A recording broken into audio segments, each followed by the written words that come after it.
July August গণ অভ্যুত্থানে ছাত্র জনতার উপর গুলি চালিয়ে হত্যার নির্দেশদাতা ও মাস্টারমাইন্ড ক্ষমতাচ্যুত প্রধানমন্ত্রী শেখ হাসিনা সহ ৩ জনের বিরুদ্ধে তদন্ত প্রতিবেদন আন্তর্জাতিক অপরাধ ট্রাইব্যুনালে প্রসিকিউশনে জমা দিয়েছে তদন্ত সংস্থা।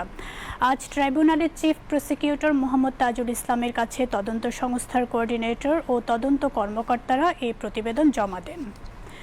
চিফ প্রসিকিউটর মোহাম্মদ তাজুল ইসলাম জানিয়েছেন, ক্ষমতাচ্যুত প্রধানমন্ত্রী শেখ হাসিনার বিরুদ্ধে প্রাথমিকভাবে ৫টি অভিযোগ তদন্ত প্রতিবেদনে তুলে ধরা হয়েছে। পরবর্তীতে আনুষ্ঠানিক অভিযোগ গঠনের মাধ্যমে জুলাই আগস্টের মানবতা বিরোধী অপরাধের প্রধান শেখ হাসিনার বিরুদ্ধে আনুষ্ঠানিক বিচার প্রক্রিয়া শুরু হবে। বিস্তারিত আরফিন মাসুদের রিপোর্টে। জুলাই আগস্ট গণঅভ্যুত্থানে দেশ জুড়ে হত্যা করা হয় শিশুসহ প্রায় ১,৫০০ ছাত্র জনতা। আহত হন হাজার হাজার মানুষ। গুলি করে হত্যার পর পুড়িয়ে দেওয়া হয় কোনো কোনো লাশ। ৫ আগস্ট আওয়ামী লীগ সরকারের পতনের পর ফ্যাসিস্ট শেখ হাসিনা পালিয়ে গেলে ৮ আগস্ট অন্তর্বর্তীকালীন সরকার গঠিত হলে আন্তর্জাতিক অপরাধ ট্রাইব্যুনালকে গঠন করা হয় নতুন আঙ্গিকে। এরপর শুরু হয় জুলাই আগস্ট হত্যাকাণ্ডের মানবতা বিরোধী অপরাধের বিচার প্রক্রিয়া। প্রথম মামলা করা হয় ক্ষমতাচ্যুত প্রধানমন্ত্রী শেখ হাসিনার বিরুদ্ধে।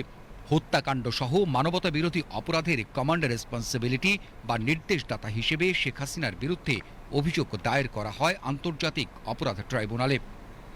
গত বছরের ১০ অক্টোবর তদন্ত শুরু করে ট্রাইব্যুনালের তদন্ত সংস্থা। জুলাই আগস্ট মানবতা বিরোধী অপরাধের প্রধান শেখ হাসিনা সহ ৩ জনের তদন্ত প্রতিবেদন আজ ট্রাইব্যুনালের প্রসিকিউশনে জমা দেন তদন্ত সংস্থা। অপর দুজন হচ্ছে সাবেক স্বরাষ্ট্রমন্ত্রী আসাদুজ্জামান খান কামাল ও সাবেক আইজিপি চৌধুরী আবদুল্লাহ আল মামুন। পরে সাংবাদিকদের ব্রিফকালে চিফ প্রসিকিউটর মোহাম্মদ তাজুল ইসলাম জানান, ৬ মাস ২৮ দিনের তদন্ত শেষে প্রতিবেদন জমা দেন তদন্ত সংস্থা। সেই হিসাবে গত ১৪ই আগস্ট তারিখে একটা কমপ্লেন্ট রেজিস্টার রুজু করা হয় আন্তর্জাতিক অপরাধ ট্রাইব্যুনালে তদন্ত সংস্থায়। তার ভিত্তিতে ১৪/১০/২০২৪ তারিখে তদন্তকারী কর্মকর্তা নতুনভাবে নিয়োগপ্রাপ্ত হবার পরেই তিনি তদন্ত শুরু করেন এবং তদন্ত শুরু করার ৬ মাস ২৮ দিনের মধ্যে তিনি এই জুলাই গণ অভ্যুত্থান চলাকালীন সময়ে দেশব্যাপী সংগঠিত যে মানবতা বিরোধী অপরাধ, হত্যাকাণ্ড, গুলি করে আহত করা, লাশ পুড়িয়ে দেওয়ার মতো যে সমস্ত অমানবিক কর্মকাণ্ড হয়েছিল সমস্ত বিষয়গুলো তদন্ত করে তদন্তের প্রধান মাস্টারমাইন্ড এবং হুকুমদাতা হিসাবে, সুপিরিয়র কমান্ডার হিসাবে শেখ হাসিনার বিরুদ্ধে তদন্ত রিপোর্ট দাখিল করেছেন এবং তার সাথে তদানীন্তন স্বরাষ্ট্রমন্ত্রী আসাদুজ্জামান খান কামাল এবং আইজিপি চৌধুরী আবদুল্লাহ আল মামুনের বিরুদ্ধে রিপোর্ট দাখিল করেছেন। তদন্ত প্রতিবেদনে সাক্ষীদের সাক্ষ্য, video footage, audio forensic report, জবানবন্দি, জাতিসংঘের প্রতিবেদন সহ জাতীয় ও আন্তর্জাতিক বিভিন্ন সংস্থার তথ্য উঠে এসেছে বলে জানান চিফ প্রসিকিউটর। ব্রিফিংয়ে চিফ প্রসিকিউটর বলেন, তদন্ত প্রতিবেদনে শেখ হাসিনার বিরুদ্ধে প্রাথমিকভাবে ৫টি অভিযোগ তুলে ধরা হয়।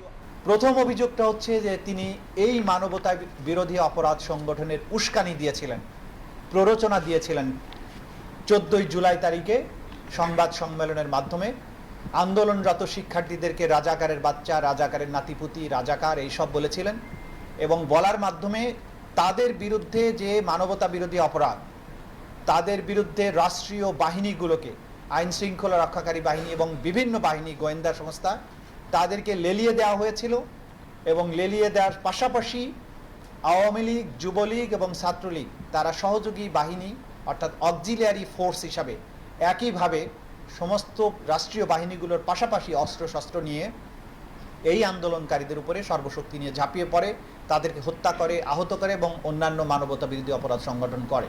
আমাদের তদন্ত সংস্থা তদন্তে শেখ হাসিনার কিছু টেলিফোনিক কনভারসেশন যেগুলো জব্দ করেছেন, একাধিক কনভারসেশন, অনেকগুলো কনভারসেশন, যেখানে তিনি বারবার সুস্পষ্টভাবে নিশ্চিত করেছেন যে তিনি রাষ্ট্রীয় সকল বাহিনীকে নির্দেশ দিয়েছেন।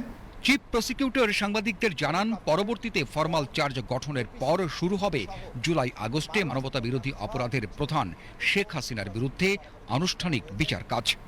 চিফ প্রসিকিউটর আইন অনুযায়ী এই সমস্ত রিপোর্ট, তথ্য প্রমাণাদি, আলামত সব কিছু বিশ্লেষণ করার পরে তিনি যদি মনে করেন যথেষ্ট প্রমাণাদি পাওয়া গিয়েছে, তাহলে তিনি সেগুলোর ভিত্তিতে আনুষ্ঠানিক অভিযোগ অর্থাৎ ফরমাল চার্জ আন্তর্জাতিক অপরাধ ট্রাইব্যুনাল বরাবরে বিচারের জন্য দাখিল করবেন। ফর্মাল চার্জ দাখিলের পরেই বিচারের আনুষ্ঠানিক প্রক্রিয়া শুরু হয়ে যাবে আন্তর্জাতিক অপরাধ ট্রাইব্যুনালে। এর আগে 20 এপ্রিল প্রসিকিউশনে জমা দেওয়া হয় জুলাই আগস্টে চাংখারপুরে 6 জনকে হত্যার ঘটনায় 8 সিনিয়র পুলিশ সদস্যের বিরুদ্ধে তদন্ত প্রতিবেদন।